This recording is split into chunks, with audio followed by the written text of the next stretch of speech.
প্রচণ্ড তাপদাহে পুড়ছে দেশ। গণমাধ্যমের সংবাদ অনুযায়ী ঢাকাসহ ৩৫টি জেলায় এখন প্রচণ্ড তাপদাহ চলছে, জনজীবন অতিষ্ঠ। এই উত্তাপ হয়তো কমে যাবে, প্রকৃতির নিয়মে যে উত্তাপ বেড়েছে, আবার ভারী বর্ষণ হলে, বৃষ্টিপাত হলে এটি কমে যাবে। কিন্তু আরেকটি ঘটনা আমাদের জাতীয় জীবনে যেটা ঘটলো সেটা হচ্ছে বিদ্যুতের মূল্যবৃদ্ধি। এই বিদ্যুতের মূল্যবৃদ্ধির ফলে আমাদের সর্বস্তরে নাগরিক জীবনে যে উত্তাপ ছড়াচ্ছে, যে অস্বস্তি তৈরি করছে, যে উৎকণ্ঠা তৈরি করছে, যে উদ্বেগ তৈরি করছে, তার নিরসন কোথায় এবং কিভাবে? আমাদের যে খাদ্যচক্র, সেই খাদ্যচক্রে বিদ্যুতের একটা বড় ভূমিকা রয়েছে। আমাদের কৃষি খাতে বিদ্যুতের ব্যবহার হচ্ছিল সেচের কাজে, সবাই এটা জানে। কিন্তু এখন এই বিদ্যুতের দাম বাড়ার ফলে কৃষকের উৎপাদন ব্যয় বাড়বে। শুধু কি সেচে? পণ্য পরিবহন করতে হয়, সেই পণ্য পরিবহনেও কিন্তু কিছুদিন আগে বৃদ্ধি করা যে জ্বালানি, আমাদের ডিজেলের মূল্য বৃদ্ধি, সেটার একটা প্রভাব রয়েছে এবং ইতিমধ্যেই বাজারে আমাদের খাদ্যপণ্যের মূল্য বেড়েছে, সেটা ভোক্তারা জানেন। এই যে বিদ্যুৎ বা জ্বালানির মূল্য বৃদ্ধি, এই বিদ্যুৎ বা জ্বালানির মূল্য বৃদ্ধির প্রভাবটা কিন্তু সব ক্ষেত্রেই রয়েছে।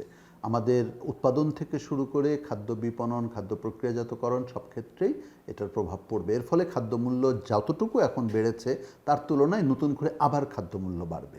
এইভাবে যদি আমাদের খাদ্যের মূল্য বৃদ্ধি পেতেই থাকে, তাহলে সাধারণ যে ভোক্তা, সাধারণ যে ক্রেতা, তারা যাবে কোথায়?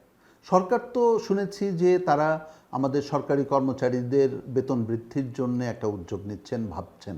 কিন্তু সাধারণ যে মানুষ, যারা সরকারের বেতন পায় না, তাদের কি হবে?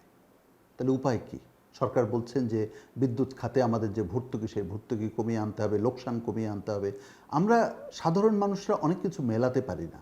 আমাদের যে পারমাণবিক বিদ্যুৎ উৎপাদন হচ্ছে, আমাদের যে অন্যান্য জায়গাতে যে অপচয় কমানোর কথাটা বারবার করে বলা হচ্ছে, ক্যাপাসিটি ট্যাক্সের নামে যেই সকল অপচয় হচ্ছে, সেগুলো বন্ধ করার জন্য কি পরিকল্পনা সরকার নিচ্ছে, সেগুলো তো জাতি জানতে পারছে না। সেই জায়গাগুলোতে, অর্থাৎ আপনি যেই অপচয়টা হচ্ছে সেটাকে বন্ধ না করে শুধুমাত্র মূল্যবৃদ্ধি করে সমস্যার সমাধান খুঁজতে চাইছেন, সেটা কিন্তু খুব বেশি যৌক্তিক কিনা সাধারণ পর্যায়ে, ভোক্তা পর্যায়ে এই প্রশ্নটা রয়েছে। এবং খেতেপাতের পক্ষ থেকে নাগরিকদের অংশ হিসেবে আমরাও একই প্রশ্ন রাখছি যে এখন অগ্রাধিকারটা সরকার কোথায় দেবে? সরকারকে বিদ্যুতের যে লোকসান সেটা কমাতে হবে, সেখানে আমরা দ্বিমত করছি না। কিন্তু সামগ্রিকভাবে সাধারণ মানুষের, সাধারণ ভোক্তার, সাধারণ কৃষকের কল্যাণের কথাটাকেও তো বিবেচনায় রাখতে হবে, রেখেই পরিকল্পনাটা করতে হবে সরকারের কাছে। আমরা সেটাই প্রত্যাশা করি, সেটাই দাবি জানাই। বাজেট আসছে, 9 জুন বাজেট উত্থাপিত হতে পারে। সেই জায়গাতেও আমরা বলবো যে সরকারকে পুরো বিষয়গুলো পুনর্বিবেচনা করতে হবে। নাগরিকদের কণ্ঠ আরও উচ্চকিত হোক, নাগরিকদের পক্ষে যে যেখানে আছেন যেভাবে পারবেন আওয়াজ তুলবেন। ধন্যবাদ।